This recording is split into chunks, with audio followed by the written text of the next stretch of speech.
Hello and welcome to Amjad Academy. We are learning the chapter of mechanical properties of fluids. Class 12th physics का ये second chapter है और जिसमें हम एक फिनोमिना पढ़ चुके हैं जिसका नाम है सरफेस टेंशन। तो सरफेस टेंशन क्या होता है, उसका डेफिनेशन, उसका कंसेप्ट ये हम पढ़ चुके हैं। उसके बाद हम सरफेस एनर्जी भी पढ़ चुके हैं। तो आज के इस वीडियो लेक्चर में हम ये पढ़ेंगे कि सरफेस टेंशन और सरफेस एनर्जी में क्या रिलेशन है। तो उस इक्वेशन को डिराइव करने के लिए यहाँ पर मैंने जो है ये एक रेक्टेंगुलर फ्रेम लिया है। तो इस फ्रेम के पॉइंट्स को हम नाम दे देते हैं। मान लीजिए मैं इसको, ये पॉइंट को नाम दे देता हूँ, ये पॉइंट P है, ये पॉइंट P डैश है, ये S डैश है और ये S है। ये एक रेक्टेंगुलर फ्रेम है।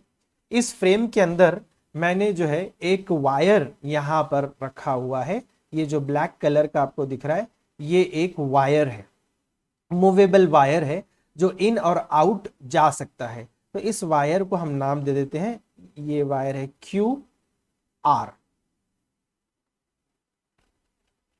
देन शुरुआत में तो ये फ्रेम बिल्कुल एम्प्टी है, खाली है, कुछ भी नहीं है। फिर मैंने इस फ्रेम को डिप किया सोप सॉल्यूशन में। सोप सॉल्यूशन में डिप करके निकाला बाहर। तो ये जो ब्लू कलर में ये ब्लैक तक दिख रहा है आपको, यहां तक एक सोप फिल्म बन जाएगी। तो यहां पर ये सोप सॉल्यूशन की एक सोप फिल्म बन गई। तो ये PQRS जो है ये सोप फिल्म है, PQRS। This is a soap film. Soap film, चूंकि हमने उसको सोप सॉल्यूशन में डाला था। अब मैं ये मान लेता हूं कि ये जो मैंने वायर QR लिया है जो कि मूवेबल है, ये PS की तरफ और PS से दूर भी जा सकता है। तो यहां पर हम इसकी लेंथ ले लेते हैं कैपिटल L, मतलब QR is equal to capital L, length of the wire. Then due to surface tension, अब मैं T ले लेता हूं, surface tension of the soap film.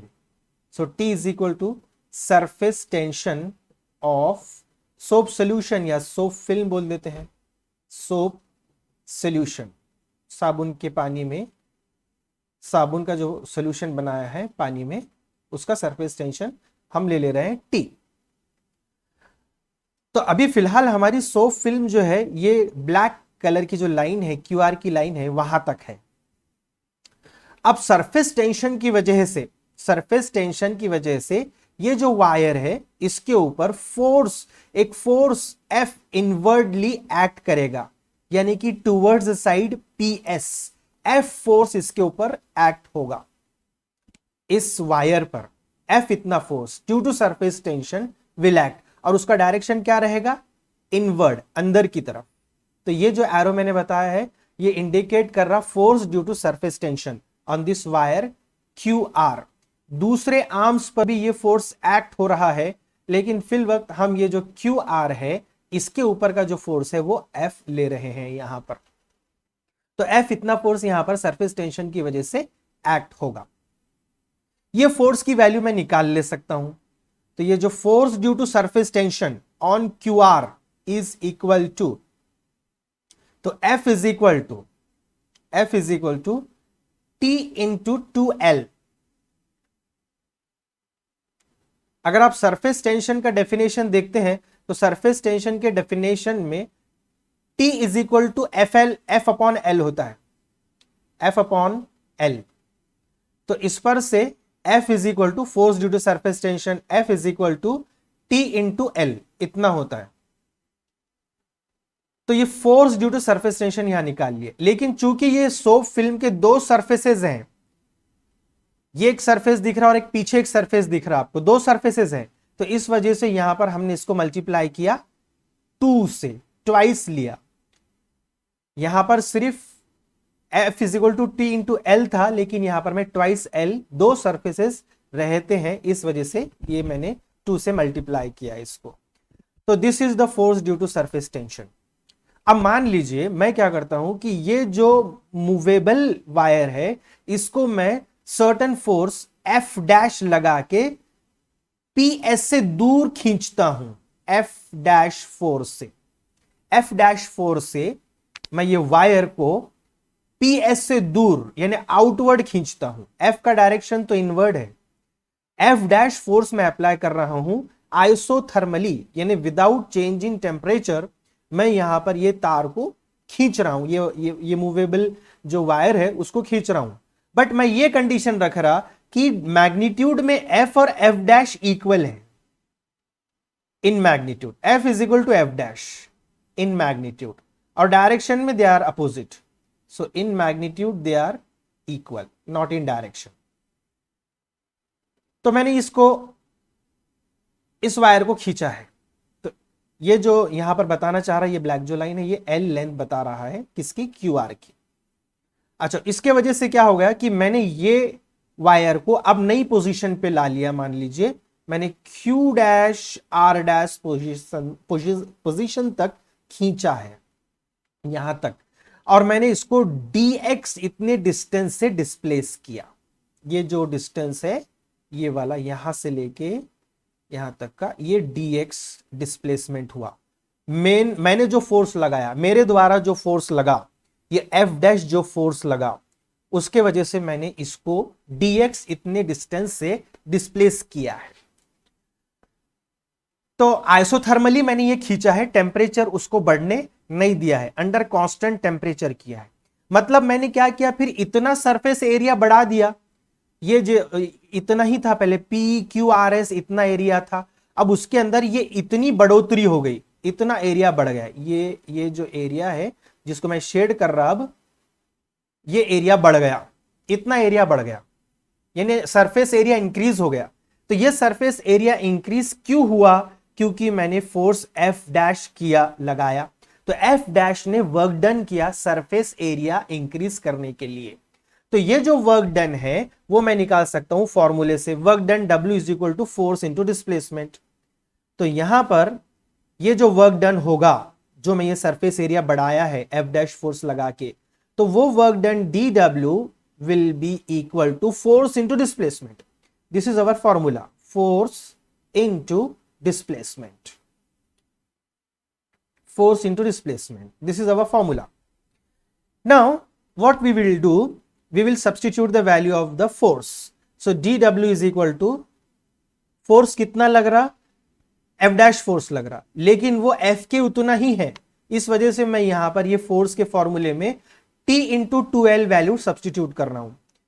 तो T into 2L into displacement हुआ dx इंटू dx। अब ये जो 2L इंटू dx है, ये है increase in area. This 2L into dx is equal to dA, that is increase in area या फिर change in area, increase in area, surface area, increase in surface area, surface area. So I will substitute this dW, this value of 2L into dx as dA in the above equation. So what I will get is dW is equal to T into dA. I mean, this 2L into dx is completely dA, so I need not to take this 2 here, so it will be T into dA. This work done is stored in the form of potential energy, and this stored potential energy is called as surface energy. So what I got here is, let me now erase these things. So here is the eraser. I'll remove this part. We'll continue further. So what I got is dW as equal to T into dA. I was telling to you that this work done is stored in the form of potential energy in the surface. of this soap film, and that is nothing but surface energy. So now I can say that this is surface energy.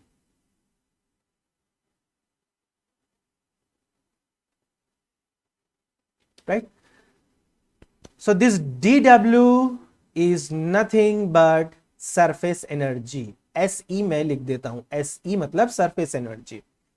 So now the equation then becomes, dW हटा के मैं डाल दे रहा हूं, surface energy is equal to T into dA, and then you will find that if I take dA to this side, it will become SE upon dA is equal to T. So this SE upon dA is nothing but surface energy per unit area. This numerator is surface energy per unit area. This is surface energy. I hope it is visible. It won't be hidden under my photograph. Surface energy per unit area. Okay, that's right, per unit area is equal to, this T is surface tension. T stands for surface tension. So this is equal to surface tension. So mind well, you have to keep in mind this equation. It's a formula actually and it will be useful. जहां कहीं भी surface area आपको कहा जाए कि liquid surface बढ़ाया गया, surface बढ़ गया, एरिया बढ़ गया, तो कितनी एनर्जी लगेगी या कितनी एनर्जी रिलीज होगी, कितनी एनर्जी एब्जॉर्ब होगी. तो सरफेस एरिया जब बढ़ेगा तो एनर्जी एब्जॉर्ब होगी, सरफेस एरिया अगर कम हुआ तो एनर्जी रिलीज होगी.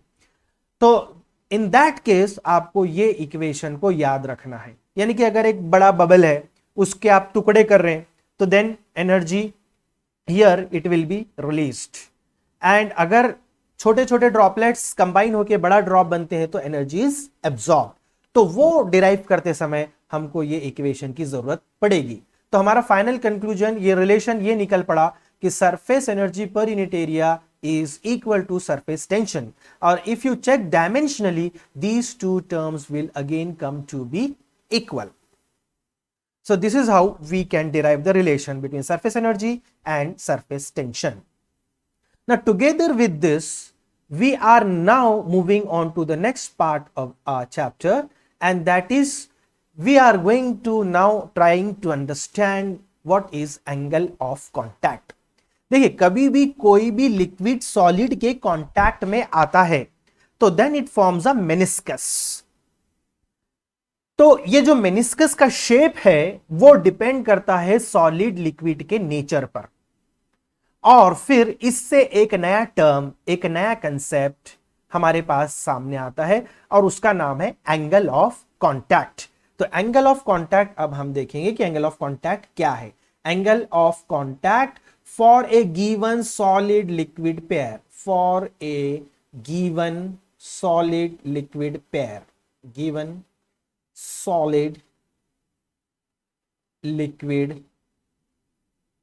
pair, इन्हें डिपेंड करेगा वो कौन सा सॉलिड और लिक्विड कांटेक्ट में है.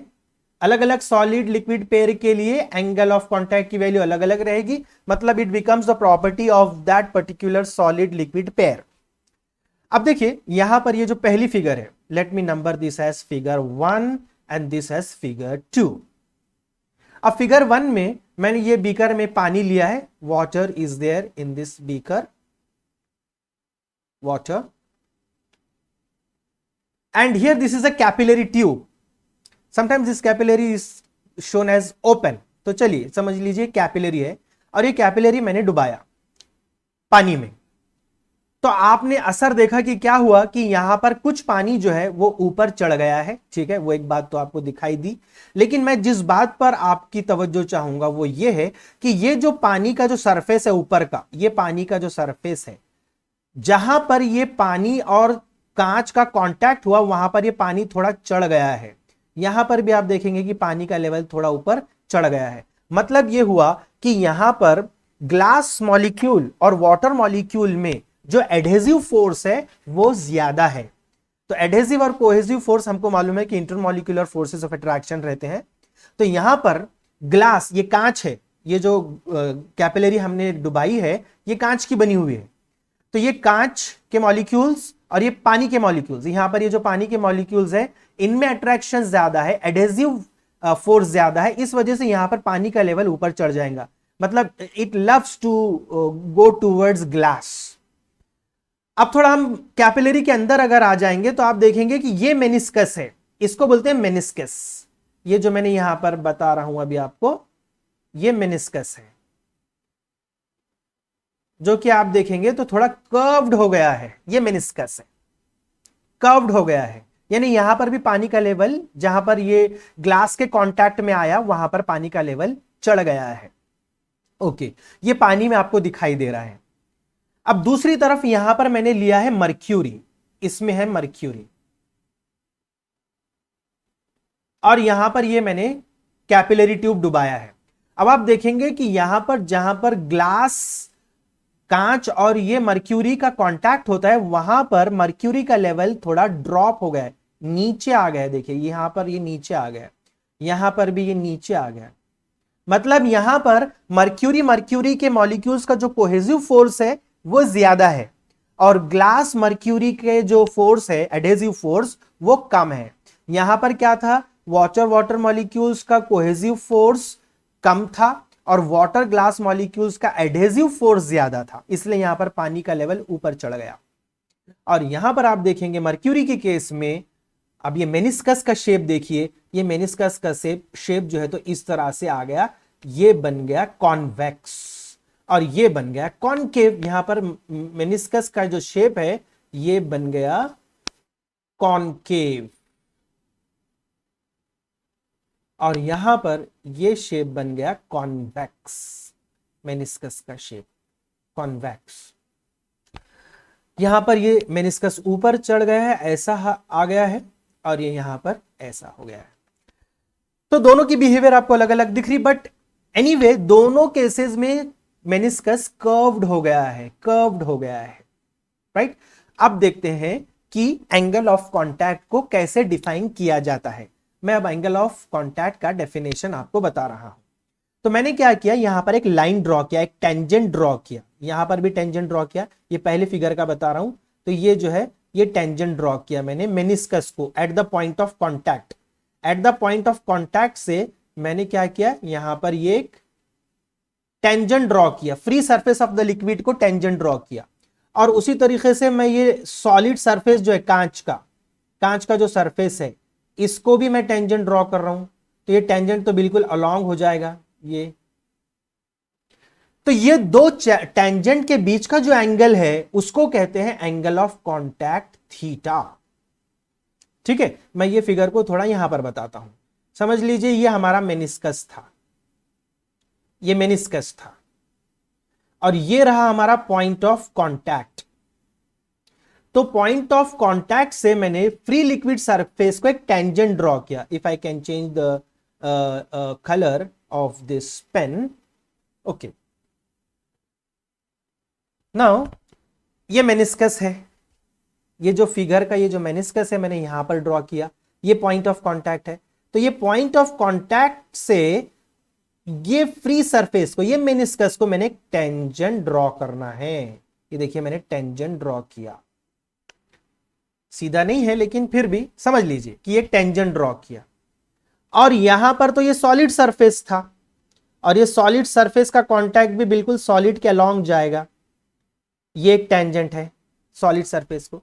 तो ये दोनों के बीच का जो एंगल रहेगा इसको कहते हैं एंगल ऑफ कांटेक्ट थीटा। ठीक है, अब उसी तरीके से मैं यहां पर भी ड्रॉ करता हूं। अब यहां पर फिर से मैं कलर चेंज करता हूं, if I can I will. Let us now take the meniscus here. Mercury का मेनिस्कस कैसा है, ये है इस तरह से, राइट। ये पॉइंट ऑफ कांटेक्ट यहां पर है, ये पॉइंट ऑफ कांटेक्ट यहां पर है, राइट, ये पॉइंट ऑफ कांटेक्ट है। अब देखिए यहां पर मैं इसको टेंजेंट ड्रॉ करूंगा, तो ये टेंजेंट जो है तो कुछ इस तरह आएगा। मैं इसका कलर भी चेंज कर सकता हूं अभी, ताकि आपको क्लियरली समझ में आ जाए कि मैं क्या कर रहा हूं। तो ये जो है यहां से मैंने पॉइंट ऑफ कॉन्टैक्ट से ये टेंजेंट ड्रॉ किया, ये टेंजेंट ड्रॉ किया। और ये जो है तो सॉलिड सरफेस है, फ्री सॉलिड सरफेस, राइट। और ये तो हमारा मर्क्यूरी है, बैठे हुआ इधर, यहां पर ये मर्क्यूरी बता देता हूं, ये मर्क्यूरी है इधर, ये सब मर्क्यूरी है, राइट। अब यहां पे ये जो सॉलिड सरफेस लिया है मैंने, सॉलिड सरफेस को भी टेंजेंट लिया है मैंने, वापस से मैं ये ब्लू कलर में आ गया। तो अब आप देखेंगे लिक्विड के अंदर जो एंगल बना ये दोनों टेंजेंट्स में, इसको आप कहेंगे एंगल ऑफ कांटेक्ट थीटा। ये सॉलिड सरफेस को टेंजेंट, ये लिक्विड सरफेस को टेंजेंट। और आप एंगल कौन सा ले रहे हैं, लिक्विड के अंदर वाला ले रहे हैं।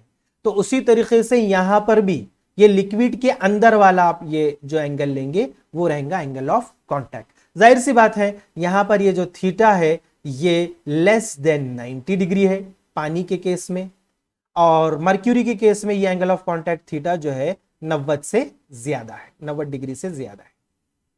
तो इसका मतलब यह है कि हर सॉलिड लिक्विड पेयर के लिए ये एंगल ऑफ कांटेक्ट अलग अलग रहेगा। तो अब एक्चुअल डेफिनेशन क्या है फिर एंगल ऑफ कांटेक्ट की? तो एंगल ऑफ कांटेक्ट की डेफिनेशन मैं यहां पर आपको बता रहा हूं, the angle between the angle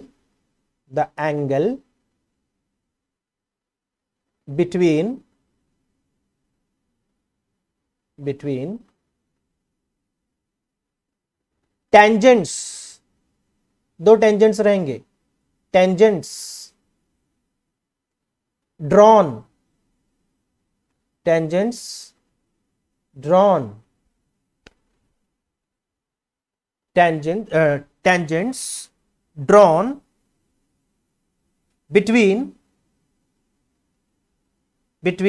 या फिर इसको मैं ऐसा अगर बोल दूं, the angle between the tangents, the angle between, ये टेंजेंट वर्ड यहां पर नहीं लेते हुए, यहां पर मैं इरेजर से इसको इरेज कर देता हूं, इरेजर ला लेता हूं पहले, ये इरेजर, ओके ओके, ये निकाल दे रहा हूं, right.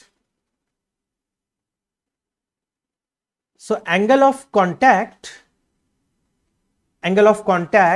is defined as the angle between the tangents drawn, the tangents between the, I think that was correct, tangents drawn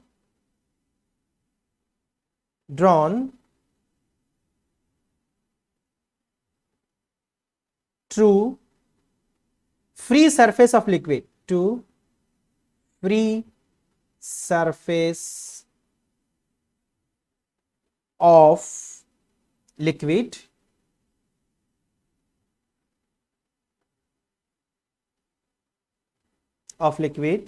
and surface of the solid, and surface of solid at the point of contact, at the point of contact.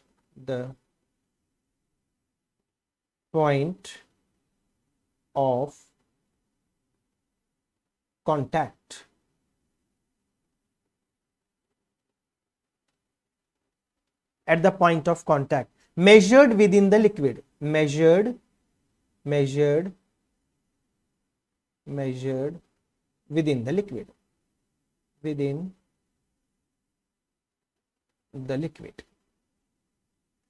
so this is the definition of angle of contact.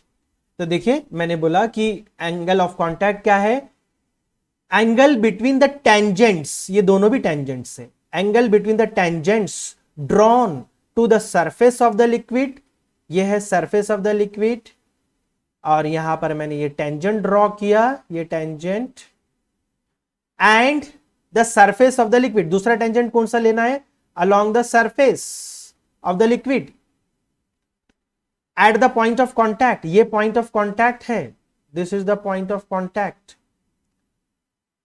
Measured with in the liquid, liquid के अंदर। अब मैं eraser से ये सारे यहां पर से ये सारी चीजें हटा देता हूं तो आपको और समझ में आ जाएगा कि मैं क्या कहना चाह रहा हूं। ये मैंने हटा दिया यहां से सब, right.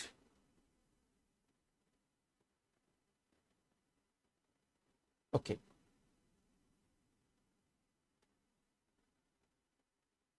Right. So here between the tangents drawn to the free surface of the liquid, ये free surface of the liquid, उसको ये मैंने ये वाला टेंजेंट ड्रॉ किया, मतलब ये लिक्विड वाला टेंजेंट है, ये वाला लिक्विड वाला टेंजेंट है, और ये जो दूसरा है ये सॉलिड सरफेस वाला टेंजेंट है, यानी यहां पर इसको मैं एरो बता दिया तो आपको क्लियर हो जाएगा। इसको थोड़ा फर्दर ऐसा इंक्रीज कर लिया तो राइट। तो ये एंगल थीटा कहलाया एंगल ऑफ कॉन्टैक्ट।